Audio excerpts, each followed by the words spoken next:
First things first, as always, Joe, how are you today? Very good. Very good. Thank you for asking.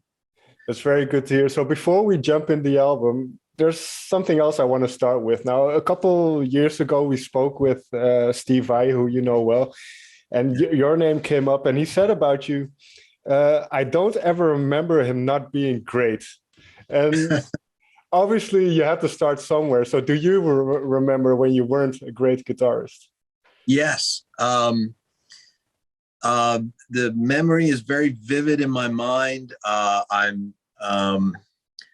was allowed to practice electric guitar in one of my sister's rooms because she had gone off to college, and my parents didn't want to buy me an amplifier because I'd been a drummer before, and they sort of thought, well, he may not pursue this very long, so we're just going to wait and see what happens. So they gave me a tape recorder instead. It was a big metal woolen sack tape recorder, and I had some tapes on there that I had to record on in order to get the sound to come out of the tape recorder.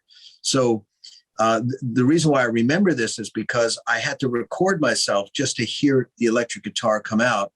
And then, of course, I'd listen back to it and I'd go like, oh my God, I really suck. Like, this is terrible.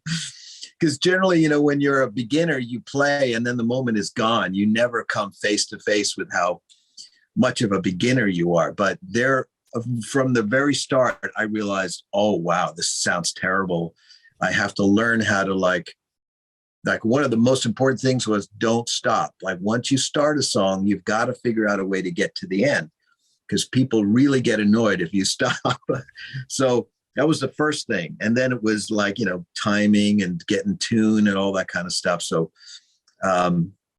perhaps because of the way I started, by the time Steve came around, I had all those things sort of in place. So I may have seemed to him like I had already figured out everything there was. But actually, I was just a beginner. I was just ahead of him by less than a year, I think.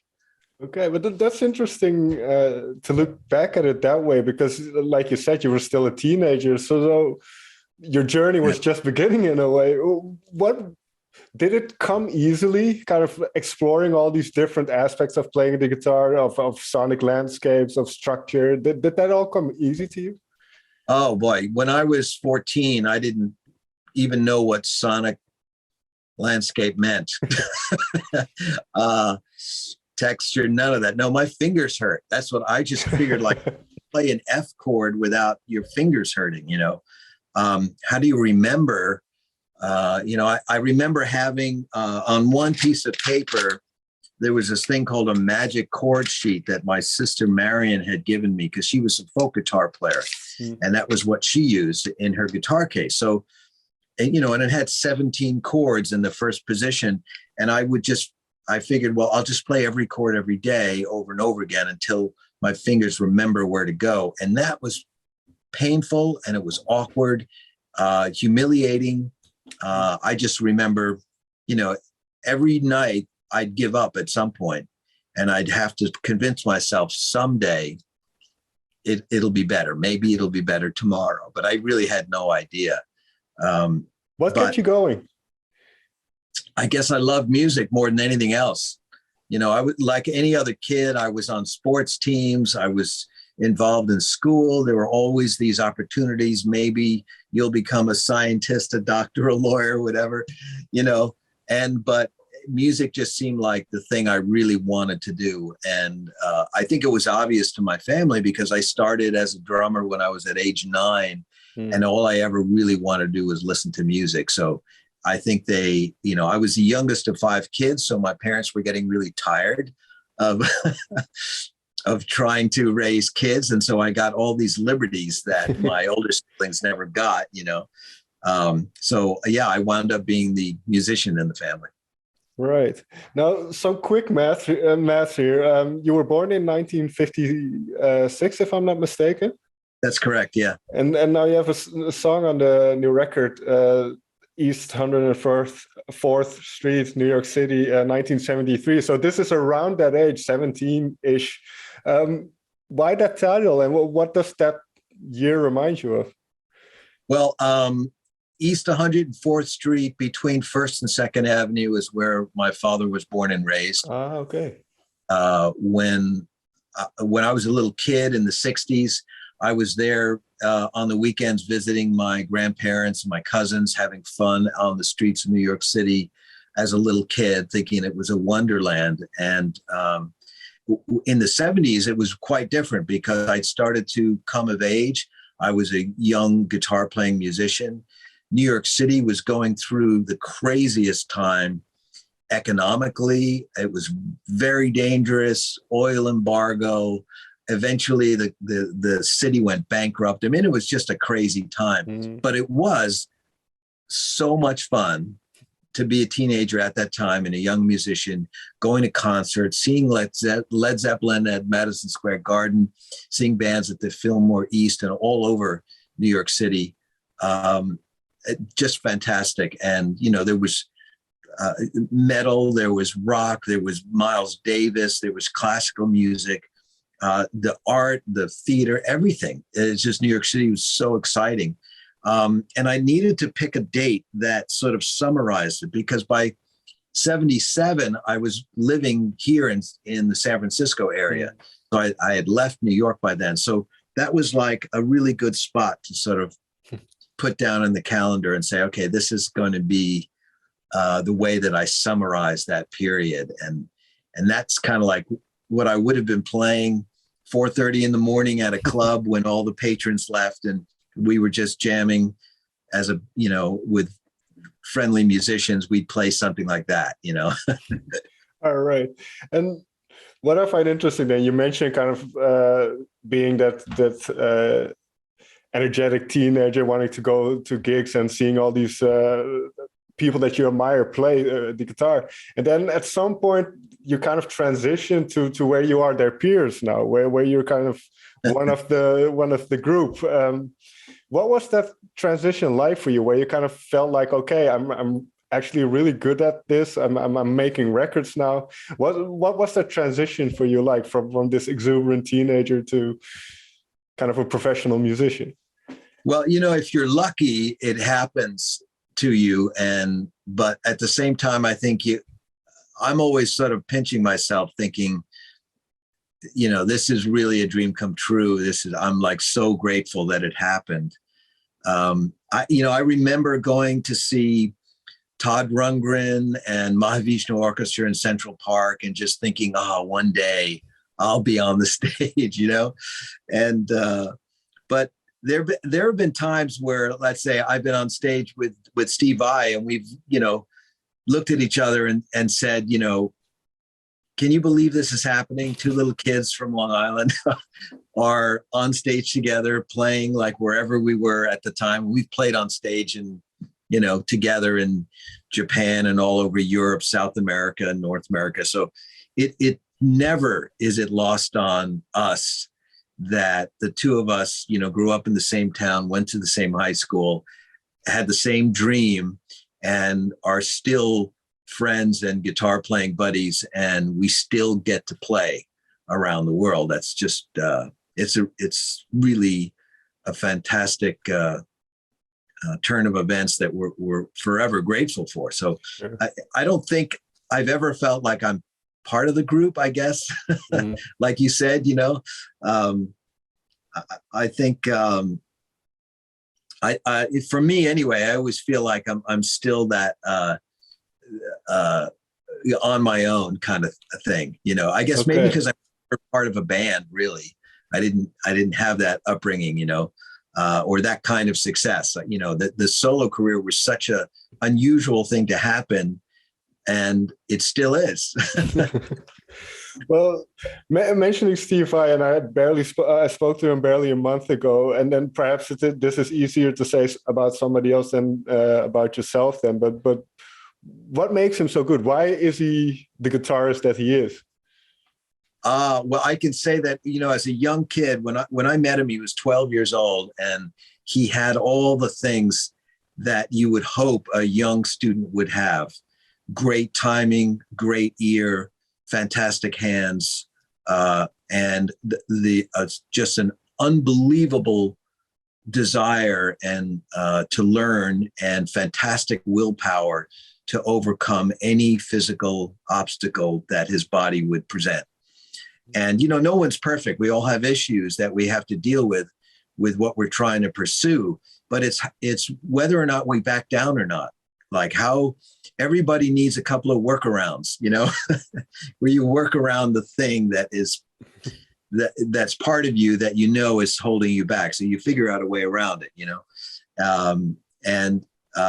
Steve's, the last couple of years, I think Steve's a perfect example. He's had a lot of issues that he's had to deal with, especially his shoulder, but it didn't slow him down.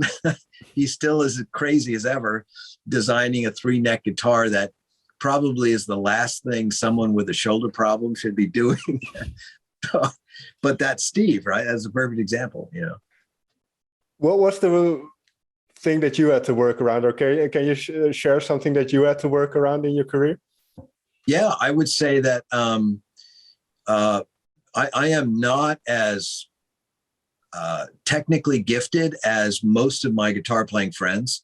Okay. And so I've had to work around it, I guess. And I think my earliest memory of that was when I noticed that, you know, I grew up loving rock and roll and the beginnings of rock music. But when the fusion started, I noticed that there was this trend towards picking every note and sort of kind of showing off technical prowess that to me kind of sounded like exercises.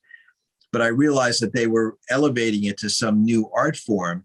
And whereas, you know, my heroes played in a very different way, whether it was Hendrix or George Harrison, whatever, they played in a very more expressive way, and they shunned showing off technique that sounded like exercises, you know. But suddenly people were like picking scales up and down all the time, every song. And I kind of reacted to that like, well, that doesn't feel right to me, because if the song is about this, why would you play the same way that you did on the other song? You know, and it seemed to me like it was really more about showing off as an individual than it was about making a really unique, great song, you know? So I kind of rebelled against that. And I did at one point find this other guitar player, his name was Alan Holdsworth, that was doing something entirely different that really I responded to in a great way. And I got to see Alan play when I was young, and I was really amazed at it because he was playing a SG through a Marshall. It sounded like rock, except when he played, notes just came out of the guitar. It wasn't like an exercise that he had turned on, you know, when it was his time to solo. And so it was a moment where I realized that there were a lot of techniques out there that I could use as my workaround to the fact that I wasn't comfortable doing rapid picking scales up and down the neck all the time. And so that really helped. And the other one, of course, was losing my hair, which, you know, the workaround was to shave my head. Yeah, I have the same thing. As soon as it starts thinning out, I'm going to take a razor and take it all off. Well, just something popped into my mind just as you were talking, and now everybody knows the late great Eddie Van Halen. Where does he fit within what you just mentioned, the really fast kind of shredding style of playing, but also having something to say in your songs? Yeah, Eddie was such a wonderful compositional improviser, and he was obviously a really great composer on the guitar. You know, he figured out a way to write these really fun songs, but they were really groundbreaking in how he arranged his guitar parts. You know, you can hardly find any songs where he's strumming and then overdubbing some other part. You know, it's a very different way of playing. He's in a trio, and he's trying to fill up the space with a kind of a orchestral style of playing.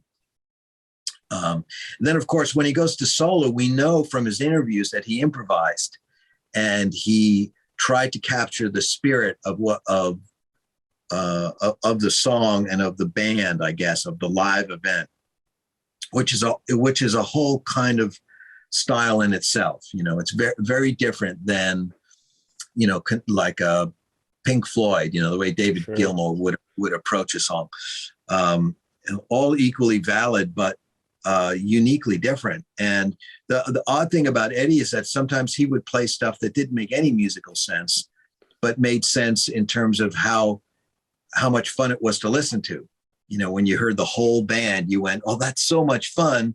But if you go back and let's say you learn it note for note, you go, that doesn't make any sense at all. And there are no rules in music. There's just cause and effect. That's really what it is. And I think he understood that more than most people. He would never get held back by any kind of preconception that there was a rule, that stopped you from doing this chord or that note or whatever. He just went with what felt right and what sounded right. And his sense of timing was like probably the best I'd heard in decades. When he came along, I was like, well, wow, that guy's got a right hand of doom. I find it very interesting, because what you mentioned now, if we move towards the album, The Elephants of Mars, then, because what you mentioned now, of kind of just playing whatever and then not necessarily thinking whether it's right, quote unquote. Was that kind of the approach on this album? Because I read in the bio, you wanted to kind of reset the standard for what an instrumental album could be. And there's a lot of experimentation, I suppose. So was that kind of the approach for you, where there are no wrong things I could do? I'm just going to see what happens if these group of musicians kind of try to compose or make something? Yes. Yeah. I mean, I think the guitar solo on the title track is probably a perfect example of like, what the fuck, like why am I using that particular scale, the symmetrical scale over this sort of just like dirty rock groove, and it was really a one take thing, because the history of the song was that it was kind of like an electronic song I had written for the Crystal Planet TV show that never happened. And I had sent it to Eric saying, I really want to do this. We need to just sort of expand it into a full length song. And what he did was he took my original guitar solo and he cut the timing in half and reharmonized the chords underneath. And then once I heard that, I was like, cheering and saying, okay, let's write the rest of it and just give me like this long, never ending solo, and I'll just figure out what to do. I'll just improvise on it. And when I got the session, I was just sort of getting set up, and I plugged in something different, recorded in stereo, used a pedal I had just picked up and never used before. And I just went for it. And I recorded it, and that's what's on the album, which is me just kind of freaking out. It's not technically perfect, but just when I listened back, I thought like, whoa, like that is so weird. Like, why would anybody do that for that length of time in a song where we've already got these harmonies that are already set up? And I just took it somewhere else. Once the band heard it, then they started going crazy. Kenny played drums differently. Brian played bass differently. And then eventually Ray was the last one to add keyboards months later. And he was just reacting to all the other performances. So we were able to capture spontaneity, even though it was spread out in hemispheres and in days and weeks and months. And this is a talent that I wanted to tap into, but didn't know if it could be done, because we were under stress of the pandemic and not knowing, can we record an album remotely? Can we somehow keep the vibe together? But each song we did, we were encouraged that it was going to work and that we were going to be able to create a record that was way better than when we had all piled into a studio for 10 days, and had to compromise. This record had no compromise, which was great. Yeah, exactly. It sounds almost like it was a blessing, the fact that you had to send files over, and because then it could seep into you, and whatever you heard, then you would come up with something else, and then somebody else would kind of be affected by that and come up with something else. It really feels like it's kind of this chain reaction almost. Yes, yeah, that's an excellent point. That's exactly what happened, and everybody had time to reflect, and we could perform without ridicule from anybody else in the room, which is, band members are cruel to each other, all in good fun. But you start to like hold back because you go, I don't want to make a mistake in front of the drummer, that kind of thing. But everyone's recording by themselves. They can try anything. There's, no blowback, no ridicule. You don't become the butt of a joke for that one part that everybody remembers you screwed up. So, well, I think that made everybody put in more of their personality. Right. Well, if we take the album, what in your mind was one of the most outlandish ideas that actually worked or actually ended up on the album? Just about every single one of them. When I think each song was a real stretch, like Desolation was a 22-minute song that Eric built around a 1.5-minute song that I sent him. And then I eventually edited out the first part and the second part and decided only the last part was the actual good part. And it took months, maybe a year, to finally come to that conclusion. And then just one afternoon, 3 minutes, one performance to capture the playing properly. And we never knew if that was going to really work until I played that particular performance. And, when you hear it, you go, okay, that's, it's heartbreaking, but that was the thing that the song needed. A song like Through a Mother's Day Darkly. I recorded that one afternoon on Mother's Day and sent it to everyone as a message, just as a fun, a bunch of dudes saying Happy Mother's Day to each other. And the band said to me, we have to do this on the album. And I was kind of shocked. And I said, okay, let me look at it again and see if I can tidy it up. And from there, we, added some more guitar to bolster the live guitar part. And then everybody added their parts in there, and Eric did some orchestration. And then he decided, why don't we ask my Crystal Planet partner, Ned Evett, to do a voiceover on it. And Ned added that part. And then once I heard that, I added some blues guitar in the beginning. And suddenly we had this epic song. And again, that was like, we never would have thought when I sent it off to them as a Mother's Day gift that it was going to turn into that. So right. It's a good example of how things can really kind of snowball and get better and better. And then what I find impressive in a way is the fact that you manage to capture a certain sense or feeling within a song. There is a sense of it's almost like a cinematic quality, obviously, that you've always had to your music to some degree. But for instance, if we take a song like Sailing the Seas of Ganymede, which is, I think, a moon of Jupiter, if I'm not mistaken.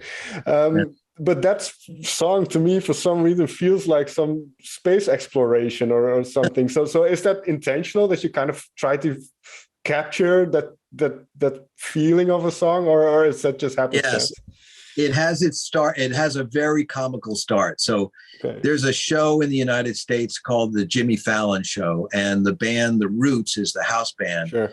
And it's headed by Questlove. So I've been on the show twice, and each time when you go there, it's really incongruous because it's in New York City at Rockefeller Center, and everything is big. It's television. And then you go to rehearse with the band, and they rehearse in the smallest of rooms possible. And Questlove is in this little booth in this teeny room. And I always thought, this is really funny because they're such a big band, and Questlove is such a super talented guy, big personality, and he's stuck in this little room. So I always remembered it, and I thought, I have to write something about that, about just how incongruous that is. And I imagined, where should Questlove be? And he should be on a big sailing ship, and it's on an ocean that's got 200-300 foot cresting waves, and he's on a crazy adventure. And I was trying to think of like, where's the most exotic place? And I had read something about scientists postulating that there might be underground oceans on the moon of Ganymede. So I thought, okay, I'll put him there. And then from that thought process came this whole song. That's an amazing image, though. Questlove sailing across the stars. Yes, on the adventure that he was born to take, not stuck in a teeny little room. With everything that we talked about, and kind of going back to what we started out with, where the passion was born for you with music. This is number 19, if I'm not mistaken, album number 19. Yes. Yeah. What keeps you interested? Is it kind of that quest or that search for new worlds, as you will? If you will. I guess so. Sometimes it's really simple. I was reminded the other day, anniversary of Randy Rhoads passing away, and I wrote this piece of music on a nylon guitar that was reminiscent of some of the classical stuff that he did. So sometimes I get affected just by coming to terms with an emotion about something that comes from externally, just reading about, like, oh, that's right, tragic accident so many years ago, and Randy, he was only 25, I think, at the time. It was just really horrible. And then sometimes it's something that is completely inside, like I just feel something, like with the song Sahara. I just felt this sort of being lost and lonely, or Bluefoot Groovy. I just felt physically great. And I just, for that 1 second, I just thought, oh, there should be music to just having this great feeling in your body, And so sometimes it's complex, like Sahara. Sometimes it's so easy and fun and simple, like Bluefoot Groovy. And then sometimes, like with the little piece for Randy, it's something that you're reacting to that's coming from the outside world. Right. Well, Joe, I wish you all the best with the album. You're coming to the Netherlands in a couple of weeks, I think. So the bad news is we just last week, we had to go public with yet another postponement. So we won't be in Europe until 2023. All of the dates are the same and the venues are the same, and the tickets will be honored.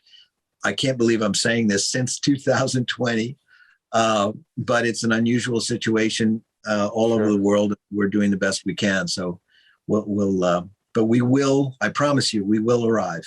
Well, we're happy to have you when you get here. So thank you so much. Thanks for taking the time to talk with me. And I wish you all the best. Thank you. Same to you. Take care. Bye-bye.